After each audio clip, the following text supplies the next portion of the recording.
qaladin ka biiftuun qaladin jaalala wanni kun qaladin biiftu.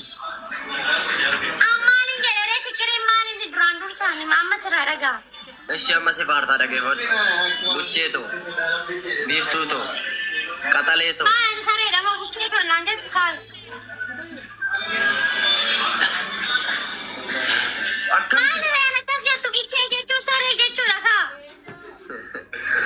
Afaan keessatti akkasii afaan keessatti bucheetoo jechuun afaan keenyatti bareedduu ta'u jechuudha. Buskuuta ta'u dumbushee ta'u damma ta'u.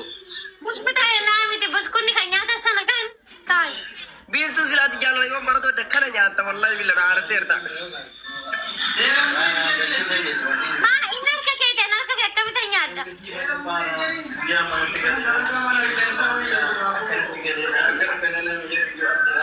Mataan na cannaqame jaalaluma isii wajjinan ji'a meeqa guutaan cannaqamaara.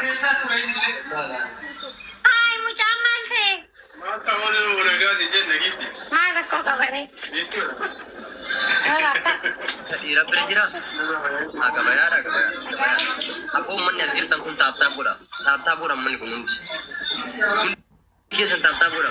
Hundi keessan akkana godha. Mataan na jala bareedaa mataan jala bareedaa. Biiftuu bira naa taara bawaa mataan na jala bareedaa baalu. Mataan jedhu bareedaa. Naannoo bakka Ibaatiin na barbaachisa. Dalagaan hin jiru nyaataa dhugii na barbaachisa maal abbaa keessanii eedani. Warri na jala jala. Warri sooraas jaalannaa naan jettan. Fooloo na godha faamilii biiftuu hundi keessa. Taaptaa godha mana taaptaa godha. Yalla hundi keessa akkana godha. Balina kakkooltu biyya tokko tokko gaafa irratti keetittis kooltu. Ayyee bakka asuma irraa. Ashi godhaa.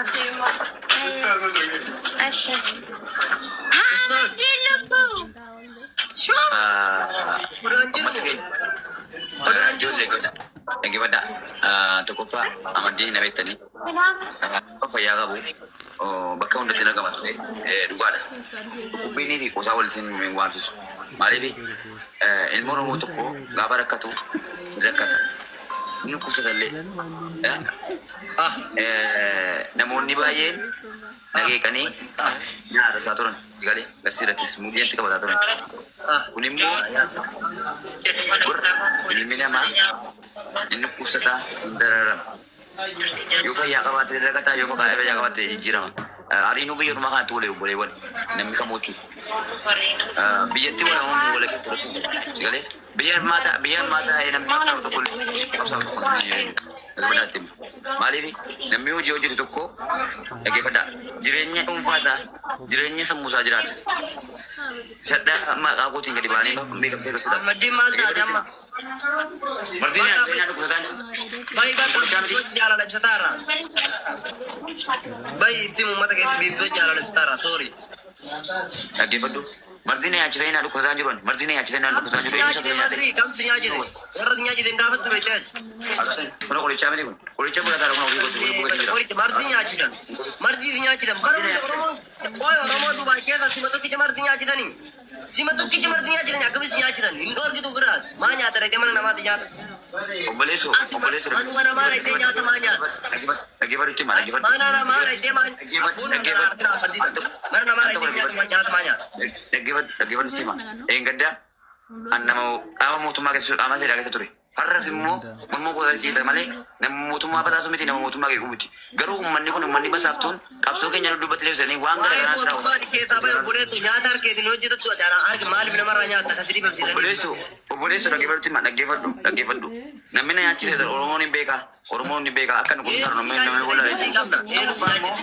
mootummaa keeku mootummaa isa tokkee fi raayyaa ittisa biyyaa keessa ture illee dhiisisi gargaaraaf gargaara banaan jira.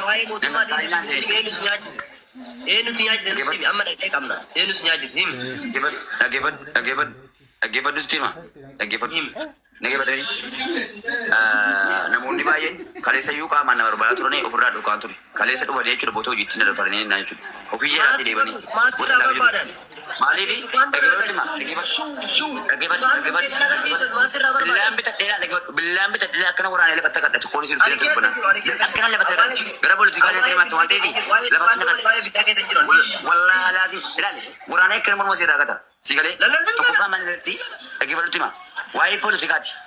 Waa'ee poolitikaa jechuun immoo nama dheengaddaa raayyaa ittisa biyyaa keessa kan hin turre uummanni Oromoo guutuun sabni Oromoo guutuun hin beeka. Lammaffaa immoo uummanni Oromoo agartuu miidiyaatiin namni hundi ni jaallatan akka kabaja. Sigale Soomaaliyaan dheengaddaa bilisiginnaa gara boboorraa bilisiginnaa numne ani finne gaafachuu hin jirre qabaalle. Oi Siiriyee nuti Akka immoo dawwalee qoyiga maatii kiyya qoratee maatii kiyya qoratee inni Soomaaleen waan gara garaa raawwataa ture. Somaaliidha. Sigale Nana geeffata miti? Nana geeffata miti isma? Nana geeffata miti? Ana isma yaanti maalum arabii? Dhaggeeffadhu. Uummanni baay'ee kan jirre muudii natti qabataa turan dhaggeeffachuma. Bilisiginnaa uummata gareenii biran dhaabbatanii mootummaa kanallee faarsinii raayyaa ittisa biyyaa keessa turetti illee ni minis gargaara si bira banaan. Wallaahi bumbu qoteessi jira malee.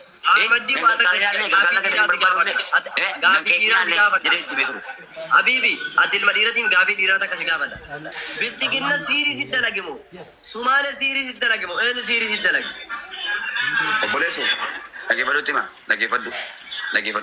Bilisiginnaa jechuun mootummaan isaa biyya Itoophiyaa fayyaa jijjiire jijjiirellee agarsiisedha. Bilisiginnaa jechuun maal obboleessu an dalagatuu fi habee tasmaama dhaggeeffadhu. Biyyoota Afrikaa kana guutuu warqee godhee agarsiisa. Biiftuu bilisiginnaa beektaati? Beeku. I don't know, anillee beeku. Beektan miti? Ayi hin barattan.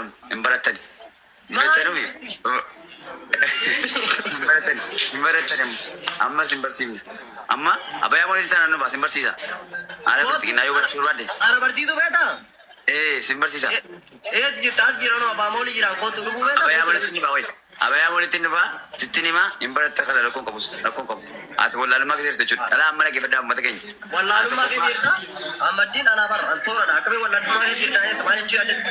Bilisiginnaan beekumsa jedhareeti. Amma barate. An nama barate nama tamaare nama leenjii akkamitti akka jechaati. Qaamati bilisiginnaan maa inni hin beeynu nurra. Maali bilisiginnaan? Siif maali bilisiginnaan okee? Bilisiginnaan siif maa inni?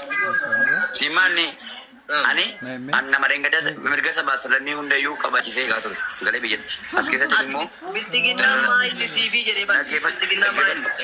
Dhaggeeffadhu. Dararaa hedduu keessaa asin baasee kan mirga sabaa salamee siisee hadha biyya alaatti iyyuu mataa ol qabattee jiraatan bilisiginnaa akkasiin godhe.